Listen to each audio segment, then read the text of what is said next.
তো গাইস তোমাদের একটা সিক্রেট কথা বলছি, এই ঠান্ডার টাইমে স্নান করা মানে সব থেকে বড় অপরাধ। মানে ঠান্ডা, আমাদের টাঙ্কির পানি ছিল, টাঙ্কি না ট্যাঙ্কির পানি ছিল, কোথাও এড়িয়ে যাচ্ছে এত ঠান্ডা।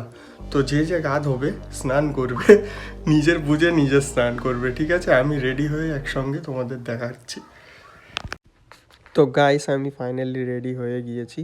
আর বাই দ্য ওয়ে, তোমাদের তো বলাই হয়নি যে আজকে কি হচ্ছে, কিসের জন্য রেডি হলাম। আমাদের খানকা শরীফে আমি যাচ্ছি, কারণ আমার ওইখানে ইনভিটেশন আছে।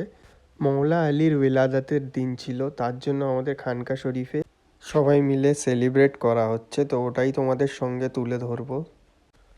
তো এসে দেখছি রান্না বান্না হয়ে গিয়েছে। তো যেটাই রান্না করেছিল ওভারহিট হয়েছিল, তার জন্য একটা কাকু জল দিয়ে ভালো করে ধুচ্ছিল, আর এই সাইডে ড্যাগও রেডি হয়েছিল পুরো একদম। তো এটা হচ্ছে আমাদের খানকা শরীফ, চলো ভিতরে দেখাই তোমাদের।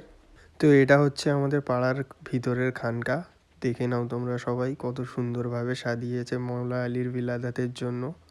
আর আহলে বাইত সবাই বুঝতে পারে না, যারা বুঝতে পারে তারা কমেন্টে জানাও।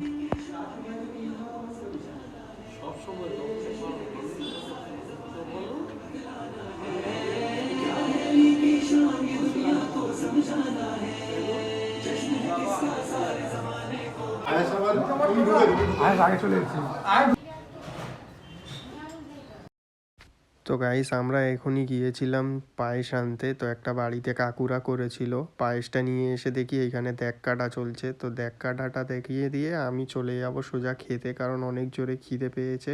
আর উপরে এসে দেখি সবাই খাওয়াও চালু হয়ে গিয়েছে, তো আমিও বসে পড়েছি। আমাদের পাড়ার সব ছেলেরা খাজেনদারি করছিল। তো চিকেন বিরিয়ানি ছিল, আর পায়েস ছিল, আর পানি, ব্যাস। কিন্তু খুবই ভালো হয়েছিল। এমনই কন্টেন্ট দেখার জন্য প্লিজ সাবস্ক্রাইব করো। Thank you.